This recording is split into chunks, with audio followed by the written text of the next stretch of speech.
ഇന്ന് mobile phone സർവ്വസാധാരണമാണ്. ആൺ പെൺ വ്യത്യാസമില്ലാതെ എല്ലാവരും മൊബൈൽ ഫോണുകൾ ഉപയോഗിക്കുന്നുമുണ്ട്. ചിലർ ഒന്നിലേറെ മൊബൈൽ ഫോൺ ഉള്ളവരാണ്. മിക്ക മൊബൈൽ ഉടമകളുടെയും പ്രധാന പ്രശ്നങ്ങളാണ് ഫോൺ താഴെ വീണ് ഡിസ്പ്ലേ പൊട്ടുന്നതും ഫോണിൽ വെള്ളം കയറുന്നതും. ഡിസ്പ്ലേ പൊട്ടിയാൽ ഫോൺ നന്നാക്കുന്ന കടയിൽ കൊണ്ടുപോയി ശരിയാക്കാം. നല്ലൊരു സംഖ്യ ചെലവാകുമെന്ന് മാത്രം. എന്നാൽ ഫോണിൽ വെള്ളം കയറിയാലോ?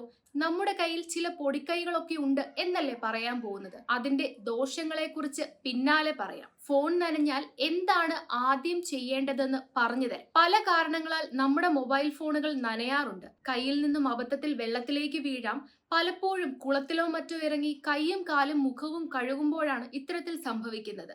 ഷർട്ടിന്റെ പോക്കറ്റിലോ കയ്യിലോ സൂക്ഷിച്ചു വെക്കുന്ന ഫോൺ പെട്ടെന്ന് വെള്ളത്തിലേക്ക് വീഴാം. ഫോണുമായി ടോയ്ലറ്റിൽ പോകുമ്പോഴും ഇതേ അവസ്ഥ ഉണ്ടാകാറുണ്ട്. മഴക്കാലം തുടങ്ങിയാൽ ഫോൺ നനയാൻ പ്രത്യേകിച്ച് കാരണം വേണ്ടല്ലോ എന്ന് പറയുന്നവരുമുണ്ട്.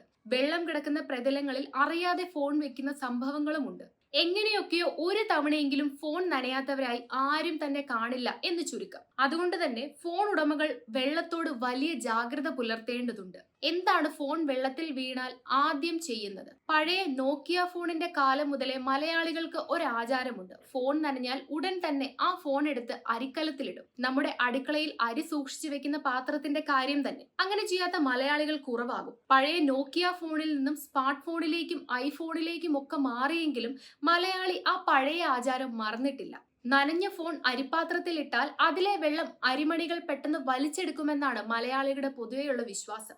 എന്നാൽ അത് തെറ്റാണെന്ന് വിദഗ്ധർ പറയുന്നു. ഇത്തരത്തിൽ ഫോൺ അരിയിലിട്ടാൽ കൂടുതൽ പ്രശ്നമായേക്കുമെന്നാണ് വിദഗ്ധർ പറയുന്നത്. അരിപ്പാത്രത്തിലെ പൊടി ഫോണിൽ കയറിയാൽ അത് ഫോണിന് കൂടുതൽ കേടുപാടുകൾ വരുത്തിയേക്കാമെന്നാണ് ഈ മേഖലയിലെ വിദഗ്ധർ പറയുന്നത്. ഇനിയൊരു കൂട്ടരുണ്ട്. അവർ ഇക്കാര്യത്തിൽ കുറച്ച് പരിഷ്കാരികളാണ് കേട്ടോ. ഫോൺ നനഞ്ഞാൽ ഇക്കൂട്ടർ ആദ്യം ചെയ്യുന്നത് ഹെയർ ഡ്രയർ ഉപയോഗിച്ച് അത് ഉണക്കാൻ ശ്രമിക്കുന്നു എന്നതാണ്. അതായത് മുടി ഉണക്കാനുള്ള സൂത്രം ഉപയോഗിച്ച് ഫോണിനുള്ളിലെ കയറിയ വെള്ളത്തെ ഇല്ലാതാക്കാം എന്നതാണ് ഇവരുടെ തിയറി. ഇത് വെളുക്കാൻ തേച്ചത് പാണ്ടാകും എന്ന അവസ്ഥയിലേക്ക് കാര്യങ്ങൾ കൊണ്ടെത്തിക്കും. ഹെയർ ഡ്രയർ ഉപയോഗിച്ചാൽ വെള്ളം കൂടുതൽ ഫോണിൽ ഉള്ളിലേക്ക് പോകാൻ കാരണമാകും.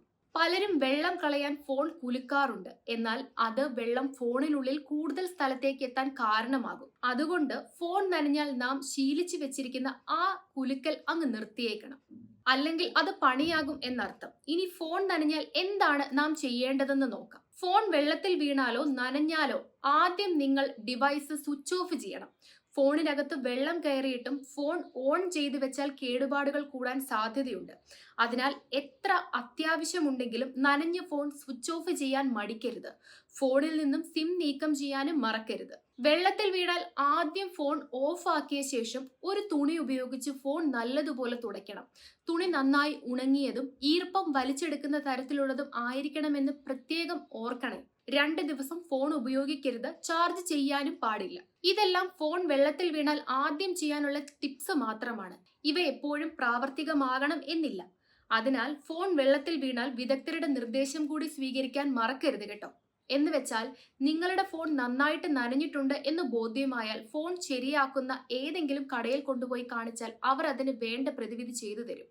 സ്വയം ചികിത്സിച്ച് ഫോണിനെ കൊല്ലരുത് എന്നർത്ഥം.